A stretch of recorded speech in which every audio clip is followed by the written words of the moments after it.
Hey there, my name is Doster Andrew Lake, and what you're about to listen to is a preview from my audiobook, Stoic Experiencing, a synopsis for sex, love, life, and soul.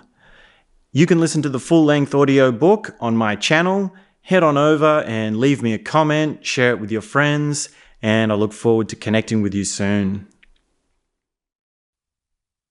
Chapter 32. The Concert Pianist. There was once a great concert pianist. He had been a child prodigy, playing in piano competitions and Eisteddfods, always being held in high esteem and receiving many awards. He studied music at the most prestigious universities and became world-renowned, performing sold-out shows at all the high-class concert halls, from New York to Tokyo and Paris, performing all of the concertos with world-class orchestras. He was invited to Buckingham Palace in London to perform for the Queen, which he did. But during his stay, the most curious turn of events would come to change the course of his life. After his performance for the Queen, he was approached by one of her advisors. "You may be perhaps one of the best concert pianists in the world, but I know of someone you could learn a thing or two from," he said. The pianist was taken aback.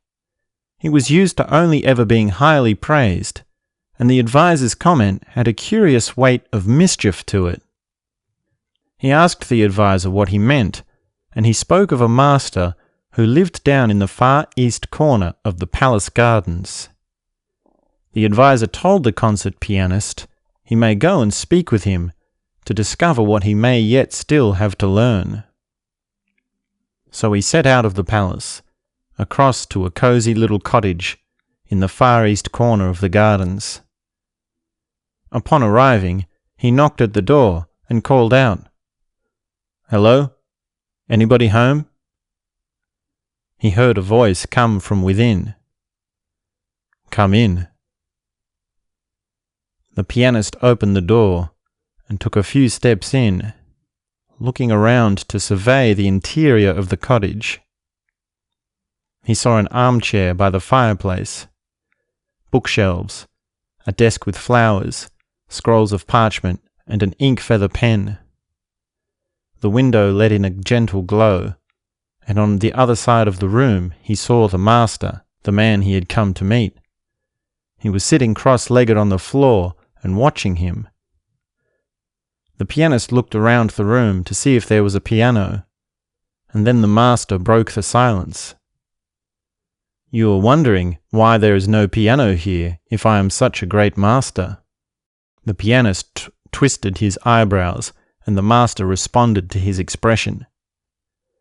"Now you are thinking I am not so great that there must be no way I could know more about the piano than you, because there is no piano." The pianist could not think of a response. "Let me tell you," continued the master, "I can see there is much you have to learn, because you have brought your own music," he said, pointing to the bundle of manuscript papers the pianist had under his arm. "If you are to learn anything from me, you must first realize that music comes to you as a gift. It is not something you bring with you." The pianist was not sure what he meant, and had to stop himself from boasting about all the music he had committed to memory. "Come with me," said the master, and the two of them set out across the gardens back up to the palace. Upon arriving at the piano room, the master directed the pianist to sit down at the piano. "Now show me exactly how you play," said the master. The pianist raised his hands to the piano, and just the moment before he began to play, the master said, "Please don't play any Rachmaninoff." He was shocked. How could he have known this was exactly what he was about to play? But he remained calm. He paused, thought for a moment, and then again raised his hands to the keys. But before he could play his first note, the master interrupted again and said, "Please don't play any Brahms."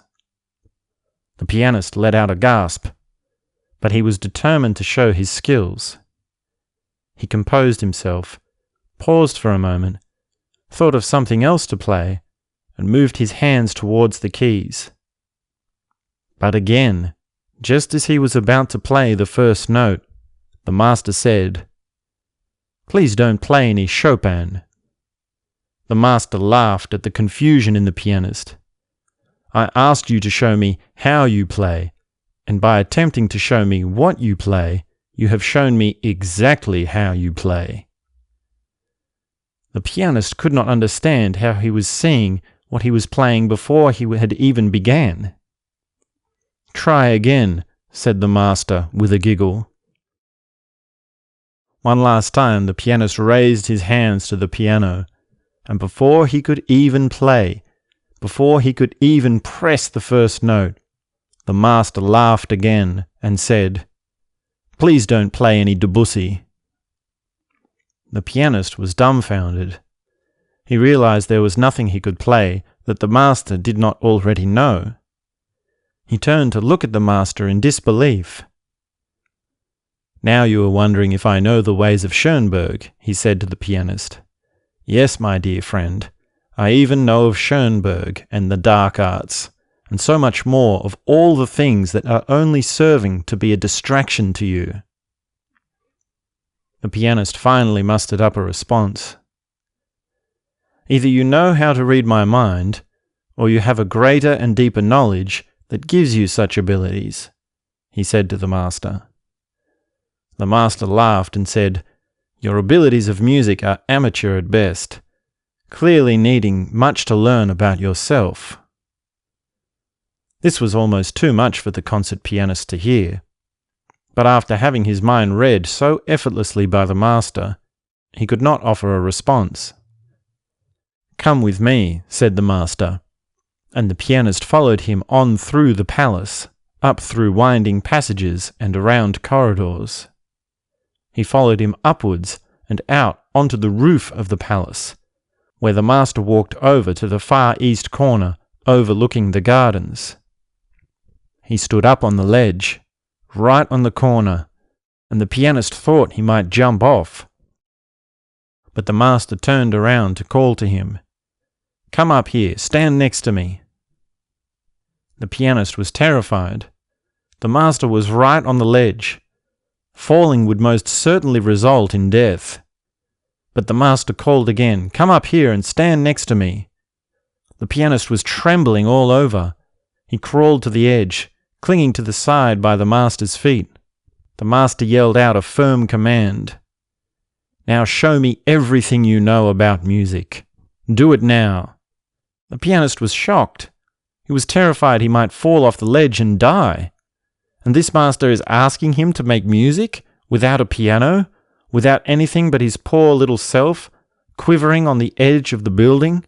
He must be mad. The master was perfectly comfortable and relaxed, even as the pianist clung to his feet. He turned down towards the pianist and whispered, "When you know music, a single note will hold the key to every symphony that has ever been played." And in one swift turn, the master took a deep breath in, faced out to the gardens, and let out one long bellowing note from his voice. The garden stirred with animals. The wind howled. Birds flew up and fluttered around him. Squirrels danced in the trees. Butterflies scattered all over the flowers. It was a symphony of nature. After this first meeting, the pianist came to be a student of the master, remaining to live with him in the cottage and learning his ways of awareness. The pianist came to learn the master had once been a great opera singer, performing in many concert halls around the world. But during a travelling expedition, the ship he had been sailing on had become shipwrecked and sank on an island that was inhabited by indigenous peoples. He had been the only survivor, and he learned to live with the natives in order to survive. He learnt their ways of magic, shamanism, and plant medicine. He learned their ways of dreaming times and meditation. It was over 10 years the master had been stranded on that island. By the time he was rescued, he was a different person. It was those years that had turned him from the man who he was into the master he had become. The Queen had come to hear of his story and decided to keep the master as an ambassador to the indigenous people, also allowing him to work in the gardens of the palace, which the pianist also learned and helped with during his time with the master. Every day the pianist and the master spoke together, learning from one another. The master often sharing techniques of awareness and wisdom from his understanding of the world. They spoke of war and modern history. They spoke of Greek philosophy. They spoke of Lao Tzu, Zarathustra, and Chuang-Tzu, and the many perspectives of the Oriental traditions. They spoke of colonialism, of the plunder the British had taken from the world, much of which was still here in the palace. Even by living on the graces of the Queen, the master had much to say about the hurt and darkness of the British Empire. They spoke of Kabir, Krishna, Shakti, and Shiva, and many characters from the Hindu tradition. The master taught him the ways of meditation and relaxation. The pianist learned how to slow his breath to a depth of once in and out every 90 seconds. He learned to sit in full lotus for long hours without moving. He learned the ways of lucid dreaming and shamanistic sleeping practices. The master even had his own secret corner in the palace garden, where on special occasions, in the right season, he would share mushrooms with the pianist. For years the pianist learned from the master, until one day they were strolling through the palace together. The master turned to him and asked, "What is this?" as he pointed to an object nearby. It was the piano, the same piano the pianist had played on his first day in the palace. He turned to it and paused for a moment. He looked at it with curiosity. After a few more moments of silence, he turned to the master and said, "I don't know what it is." It was in that moment the master knew he had nothing more to teach him. They parted ways. The pianist went on to perform again, joining all the same orchestras he used to perform with. But this time, his whole approach to music was different. Every night he performed without even knowing what he was performing. He was simply a witness to the experience. He would not even look at the show notes. He would simply sit down at the piano, and somehow the right forms of music would come to him. All he had to do was take one look at the conductor of the orchestra, just one look as he raised his hands, and the pianist would see exactly what was coming. Only the musicians who worked closely with him knew of his spontaneity. Everyone else assumed he had spent years memorizing the music beforehand. He continued to perform around the world and would often return to Buckingham Palace. Everyone always thought his trips to the palace were to perform for the Queen as just another stop on his continuous tour. But the concert pianist was really there to meet his old master, to commune with his presence, to take in the wisdom he had so often enjoyed during their time living together.